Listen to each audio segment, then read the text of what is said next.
7 അല്ലെങ്കിൽ 8 മണിയാകുമ്പോൾ ഞാൻ ബൈക്കോസ് ഉണ്ടാവും. മൺഡേ മോർണിംഗ് 8 മണിക്ക് അവരെ ബസ്സിൽ കയറ്റിപ്പെട്ടാക്കാൻ വേണ്ടി കൊല്ലത്തേക്ക് വരുന്നതിന് വേണ്ടി 2 ദിവസം അവർക്കുള്ളതാണ്. 3 രാത്രി 2 പകൽ അവർക്കുള്ളത്. എനിക്ക് വേണമെങ്കിൽ ആ ദിവസം ട്രെയിനിങ്ങിൽ പോവാം. വേണ്ട, കാശ് വേണ്ട. നമ്മൾ തോർത്തു നോക്കി എത്ര കാശ് നോക്കുന്നു ഇവിടെ. ചിലപ്പോൾ വിചാരിക്കാം 10 ദിവസം പണിക്കില്ല, അത്രയും കാശ് കിട്ടും. നമ്മുടെ ലൈഫിൽ നമ്മൾ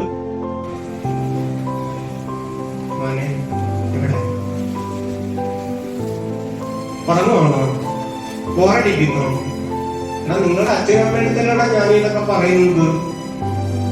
ഞാൻ പോരടിക്കുന്നുണ്ടോ നിങ്ങൾക്ക്? ഇല്ലല്ലോ. ശരി, 3ാമത്തെ കാര്യം, ഇപ്പൊ ഞാൻ 1 2 പറഞ്ഞില്ലേ? 2 പറഞ്ഞപ്പോ എന്ത് മനസ്സിലായത്?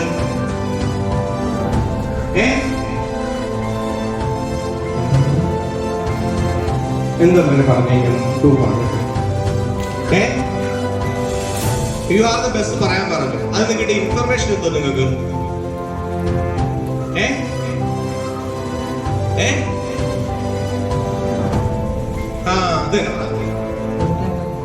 കൊടുത്ത അപ്രിസിയേഷൻ കിട്ടണമെങ്കിൽ നമ്മൾ കൊടുക്കണം.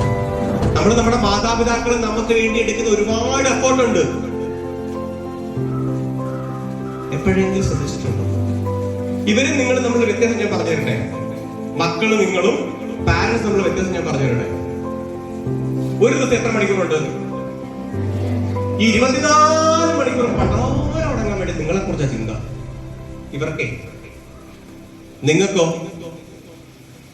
24 മണിക്കൂറുണ്ട്.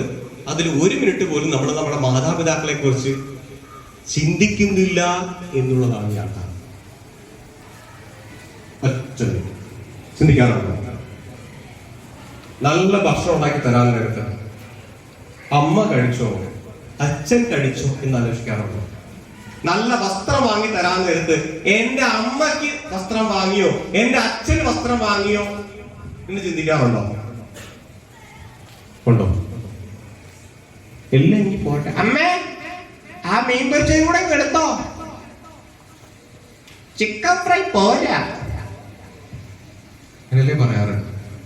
ചിന്തിച്ചിട്ടുണ്ട്? 1 മിനിറ്റ് ഞാൻ മക്കളെ നിങ്ങളോട് പറയുന്നത്, നിങ്ങളുടെ പാരന്റ്സിനെ കുറിച്ച് 1 മിനിറ്റ് ചിന്തിക്കാറുണ്ട്. ഒരു ദിവസത്തിൽ ചിന്തിക്കും.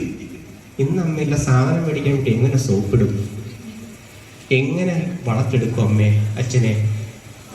ഇതിനെക്കുറിച്ചല്ലാതെ എപ്പോഴെങ്കിലും നിങ്ങളുടെ കാര്യസാധ്യത്തിനല്ലാതെ എപ്പോഴെങ്കിലും നിങ്ങൾ നിങ്ങളുടെ മാതാപിതാക്കളെ കുറിച്ച് ചിന്തിക്കാറുണ്ടോ?